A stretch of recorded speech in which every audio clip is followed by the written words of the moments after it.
On y va. Alors, bonjour à tous.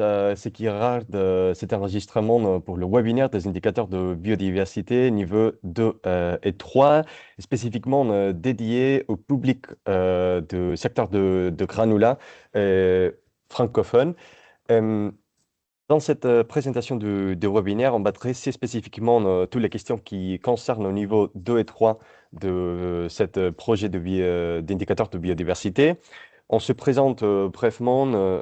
On va commencer avec Samuel Wicham, docteur de géologie agrobiotech de l'Université de Liège. Moi-même, Michael Palais-Scoderc, chargé des affaires publiques environnementales depuis Aggregates Europe ici à Bruxelles. Et finalement, Béatrice Gordo-Infante, coordinatrice d'environnement et changement climatique pour ANEFA, l'organisation de granulés espagnole. Je laisse la parole alors Samuel Bouchon pour vous expliquer un peu quel est le développement de ces indicateurs de biodiversité et faire un petit point d'information générale. Bonjour tout le monde. Donc, merci d'être là pour le webinaire. Donc, première chose, présenter un peu l'initiative. Comment cette initiative a-t-elle vu le jour? Ben, c'est un projet européen qui s'appelle Rotate, qui est financé par l'Union européenne, avec lequel on collabore avec Aggregate Europe pour lancer et tester des questionnaires de biodiversité et faire des enquêtes sur la biodiversité dans les carrières et d'exploitation de granulats à travers l'Europe. C'est coordonné par ANEFA et l'Université de Liège, la Fondation Tormes pour tout ce qui est expertise biodiversité et également Aggregate Europe qui transfère le questionnaire et les indicateurs vers les fédérations nationales. Ce qu'on vise à accomplir avec ces indicateurs, ben, c'est établir une base de données de la connaissance de la biodiversité dans les exploitations de granulats à travers l'Europe. Et elle s'adresse au secteur carrier, évidemment, à n'importe quelle fédération d'exploitation, les fédérations nationales ou les exploitants de carrière. Le projet est en cours depuis 2023, le projet Rotate, et le début du travail au niveau de Aggregate Europe également. Nous avons collecté des données en 2023 et 2024 sur le premier niveau de questionnaire de biodiversité que nous avons analysé et les premiers résultats sont apparus et ont été communiqués déjà. Donc maintenant, on est passé dans la deuxième phase du projet avec les indicateurs de biodiversité de niveau 2 et de niveau 3, un peu plus complexes. Évidemment, c'est ouvert à n'importe quelle exploitation carrière de granulats en coordination avec Aggregate Europe, ANEFA et l'Université de Liège et Fondation Tormes. Pour participer au niveau 2 et 3, il faut par contre avoir rempli le niveau 1 et donc entrer en contact avec Aggregate Europe si vous souhaitez participer au premier niveau. La continuité, eh bien, le but est de pérenniser l'initiative dans le temps et d'avoir une collecte annuelle de données sur les trois niveaux pour établir cette base de données et voir l'évolution de la connaissance. Merci Samuel. Alors, comme bien il a bien dit, euh, on travaille maintenant dans cette période annuelle des indicateurs avec trois niveaux. On a fermé déjà le premier niveau pour les données en référence 2000-2024. C'est le premier niveau, le niveau 1 de préévaluation des indicateurs de biodiversité avec des questions générales de base en concernant le management de biodiversité dans la site spécifique. Mais après, on se trouve maintenant dans le procès de répondre aux questionnaires de niveau 2 et niveau 3 de cette évaluation des indicateurs de biodiversité qui est plus complexe et surtout on doit faire un peu plus un point spécifique sur la nécessité d'avoir une personne responsable du management de biodiversité sur la carrière parce que les questions, on va le voir après avec plus de détails avec Samuel, les questions sont plus spécifiques, peut-être qu'ils sont un peu plus difficiles à répondre. Ils ne sont pas des informations de base, mais c'est un questionnaire quand même qui est facile à répondre et rapide. Après ça, seulement pour vous informer aussi, en concernant dans ce premier niveau de questionnaire, on a quelques résultats de 2015 concernant 2000-2024. On a déjà 191 réponses qui ont été collectées par deux pays européens pour l'année 2024. Euh, et on peut consulter le résultat dans la brochure en faute d'information qu'on a lancée depuis Aggregates Europe à tous les niveaux. Alors, concernant le données et le contenu qu'on a déjà travaillé pendant l'année 2024 ici à 2026, on est maintenant dans le stage d'un cours de développement d'un questionnaire à travers de Microsoft Form. Ce sont de 26 questions réparties en trois sections. Ces questionnaires, il est disponible en anglais, espagnol, français et allemand. Si en termes estimés de complétion de questionnaire de 15 minutes, vous pouvez le trouver après dans le lien qu'on a envoyé vers les adhérents depuis Aggregate Europe sur le mail de secrétariat. Aussi, de la même manière, on le fait maintenant en français. On a fait quelques webinaires en premier lieu en espagnol, aujourd'hui en français. Et après, la semaine prochaine, après l'enregistrement de ce webinaire, on m'a fait un webinaire aussi dédié à tous les carrières qui veulent répondre à ce questionnaire en anglais. Et aussi, on va lancer un guide de synthèse de manuel explicatif aussi en espagnol, en français et en anglais. Et on souhaite aussi de le faire en allemand. À venir prochainement, comme j'ai dit, c'est manuel explicatif. Et finalement, après la fermeture de ces questionnaires de deuxième et troisième niveau, on a aussi un document de résultats, une petite brochure avec les résultats les plus importants en anglais, espagnol, français et allemand, à tout type de niveau de langue.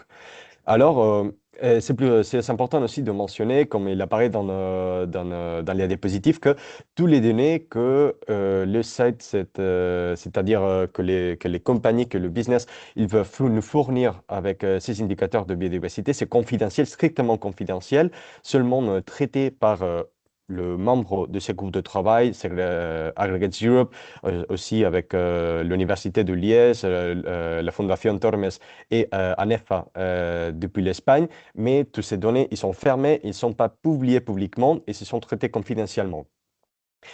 On a donné maintenant l'information générale de ce questionnaire. On va y aller plus spécifiquement dans le contenu pour Samuel du questionnaire. Samuel?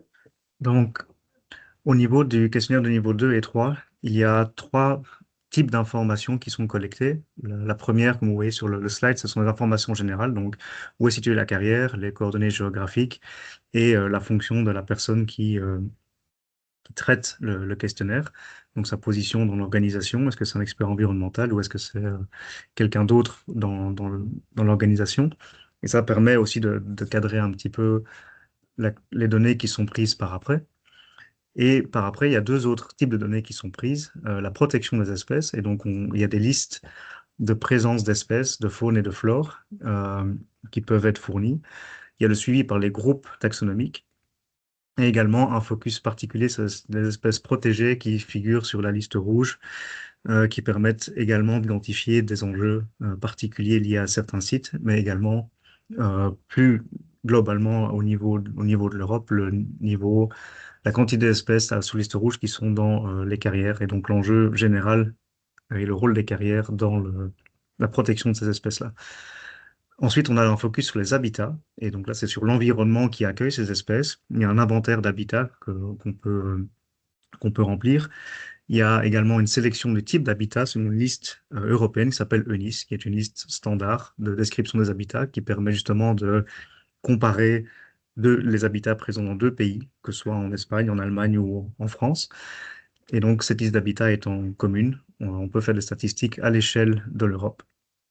Et enfin, il y a les actions sur la gestion des habitats naturels dans les carrières, voir si les carrières et les sites mettent en place des actions pour restaurer, maintenir ou améliorer l'état de ces habitats-là où les actions sont limitées. On peut passer au suivant. Donc, plus spécifiquement, le questionnaire est un Microsoft Form qui se fait en trois parties. Avec les informations générales, comme vous voyez, ce sont un simple questionnaire où vous rentrez les champs libres pour la première partie de l'information, donc la localisation, les coordonnées, donc l'emplacement, les coordonnées géographiques, non, les coordonnées, nom et prénom de la personne qui répond au questionnaire, qui permettent justement le contact si jamais il y a des questions vers Aggregate Europe ou les partenaires, ou inversement, si le questionnaire doit être ré-rempli parce qu'il y a des erreurs qui sont manifestement introduites dans les données qui empêchent le traitement correct. Ça permet d'avoir un peu un suivi et donc de garantir la qualité de l'information. Donc ça, c'est le premier panneau. Le deuxième panneau, maintenant, sur les espèces. Euh, Là, vous avez ce sont des box enfin, des boîtes à cocher. Donc, la première question, est-ce que vous enregistrez la présence d'espèces sur le site d'exploitation? Donc, c'est une question paraît assez banale, mais ça permet déjà de savoir s'il y a des inventaires qui sont réalisés ou des observations qui sont réalisées et qui permettent ensuite, si ces inventaires sont réalisés, de se baser sur ces inventaires-là pour répondre à la suite du questionnaire, puisque, comme l'a souligné Mickaël, un certain niveau d'expertise est nécessaire pour savoir quelles espèces sont présentes, quels types d'habitats sont présents. Et sans ces inventaires-là et sans l'enregistrement de ces informations-là, la réponse aux questions suivantes s'avère plus compliquée. Donc la question numéro 7, pardon, Désolé, désolé. la question numéro 7 où est-ce qu'on réalise ces inventaires? Donc, est-ce que ces inventaires sont présents ou absence? Et donc, simplement une simple observation, mais certains inventaires peuvent aussi passer sur le comptage et donc le suivi des populations qui sont présentes, ce qui permet là, d'année en année, de savoir si les populations sont stables, sont en accroissement ou sont en disparition. Donc, de savoir si finalement les mesures que l'on met en place dans la carrière sont efficaces ou non efficaces. Et enfin, si vous avez répondu oui à la question numéro 7, eh bien, là, il y a le détail des groupes taxonomiques, des espèces que vous suivez. Dans ce cas-ci, c'est par groupe. Donc, on dit, vous suivez des espèces du groupe des arthropodes, vous suivez des espèces du groupe des amphibiens, des reptiles, et vous avez juste à cocher la case, là ou les cases qui sont appropriées. On passe au suivant. Donc, une fois que vous avez répondu à ça, la deuxième partie du groupe, la protection des espèces, eh bien, c'est de savoir si les espèces qui ont été enregistrées sont des espèces qui sont communes ou des espèces qui sont protégées. Ça permet d'établir un niveau d'enjeu au niveau du site et aussi au niveau européen, de savoir si des espèces protégées sont présentes en quantité ou pas dans les sites carriers. Et donc, si ces espèces sont protégées, à nouveau, de quel type d'espèces protégées s'agit-il? À quel groupe appartiennent-elles? Donc, une nouvelle fois, la même liste de groupes que précédemment, les reptiles, les amphibiens, les poissons, les mammifères, etc. Et vous cochez simplement la case qui va avec. Pour la question 10 et 11 et 12, dans ce cas-là, c'est un champ ouvert. Dans la première, c'est combien d'espèces protégées par la réglementation régionale ou nationale. Dans ce cas-là, ce sont des réglementations qui sont entre guillemets locales, donc qui ne sont en sus de la réglementation européenne. Donc, par exemple, des espèces qui seraient protégées au niveau régional, mais qui ne sont pas strictement protégées au niveau européen, parce que l'enjeu est différent localement. Et donc, dans ce cas-là, vous pouvez indiquer ces espèces selon la forme qui est indiquée, c'est-à-dire donner le groupe et puis, entre parenthèses, le nom du groupe et donner le nombre d'espèces qui a été observées dans ce groupe-là. Et puis le groupe suivant et puis le groupe suivant. Ça permet d'avoir une idée du nombre d'espèces protégées localement. Pour la question numéro 12, on fonctionne exactement de la même façon. Dans le cas des espèces protégées observées, dans ce cas-ci, on vous demande également le nom de l'espèce protégée. Donc, à donner le groupe et le nom de l'espèce protégée, un point virgule, et puis l'espèce suivante, etc., etc., etc. Ça permet d'avoir une idée des espèces qui sont présentes dans la carrière. Ça, tu lances. Donc, le dernier volet de la protection des espèces, on va s'intéresser aux espèces qui sont sur la liste rouge. Donc, dans ce cas-là, de nouveau, c'est le même principe que le volet précédent. Est-ce que des observations d'espèces sur liste rouge ont été effectuées ou non? À quel groupe taxonomique appartiennent ces espèces sur liste rouge? Et euh, combien d'espèces sont présentes sur le site et donc détailler le type d'espèce? De la même façon que précédemment, donc indiquer le groupe suivi du nombre d'espèces observées et puis en dessous, indiquer le groupe suivi de l'espèce observée. Enfin, la dernière question qui se lie aux espèces, c'est est-ce que au niveau de l'observation, comme demandé précédemment, est-ce que ces espèces font un suivi de leur abondance et pas uniquement de leur présence ou absence? Et donc, si vous avez un comptage d'abondance, vous dites oui. Si vous avez juste un comptage présence-absence, vous dites non. Pour ce qui est de la protection des habitats, donc là, le principe est le même que pour les espèces. C'est simplement de savoir si vous comptez les habitats, vous avez un inventaire d'habitats sur le site.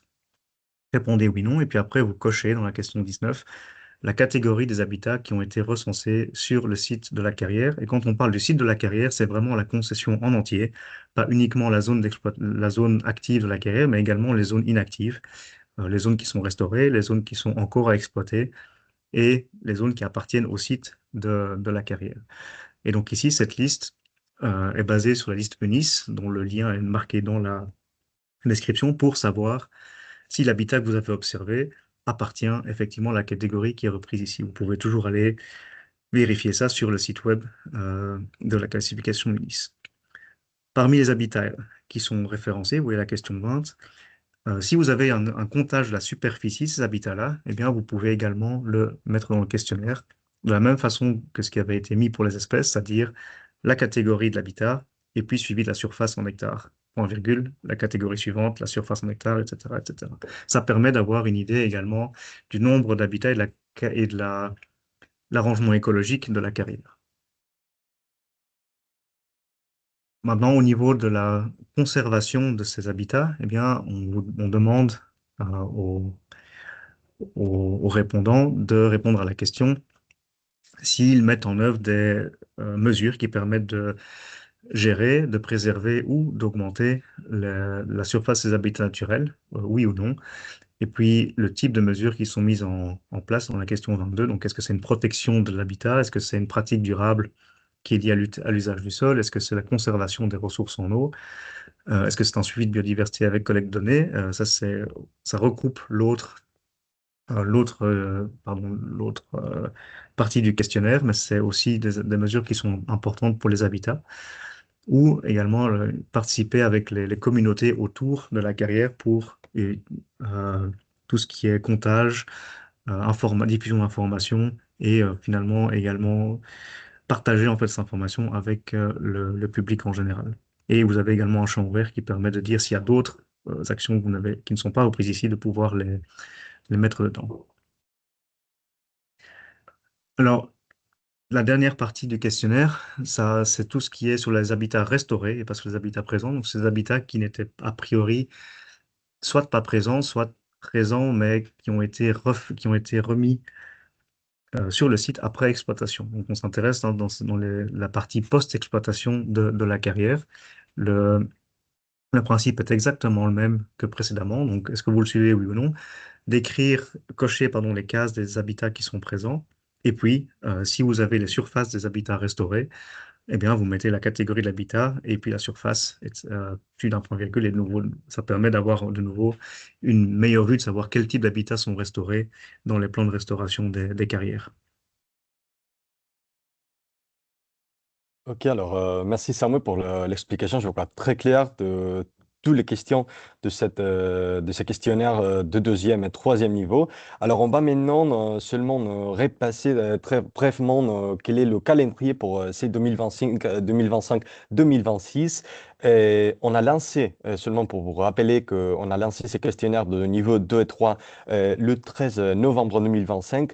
On a fait quelques webinaires, comme on a dit, comme document de travail pour soutenir, supporter ces projets en espagnol, en français aujourd'hui, 11 février et prochainement en anglais la semaine prochaine.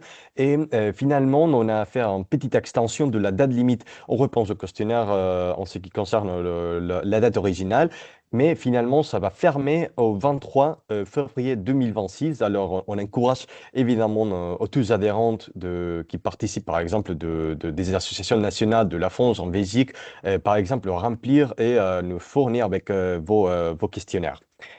Aussi, de la même manière, pour 2026, on a cette calendrier de travail on commence avec cette date limite de questionnaire de niveau 2 et 3 avec les données, c'est très important, on rappelle sur ça, avec les données de 2024, même si on se trouve en 2026. 23 de février, après avec des dates indicatives sur réserve de modification, évidemment, ça dépend de la charge de résultats. On attend de présenter le résultat de cette 2024 en avril 2026. Après, on fera le lancement de questionnaire pour les données de 2025, c'est-à-dire le questionnaire suivant. On va toujours en dernier pour faire un bon recueil des données pour la partie des adhérents en mai de 2026 et finalement avec la présentation de résultats indicatifs aussi de 2025 pour octobre 2026.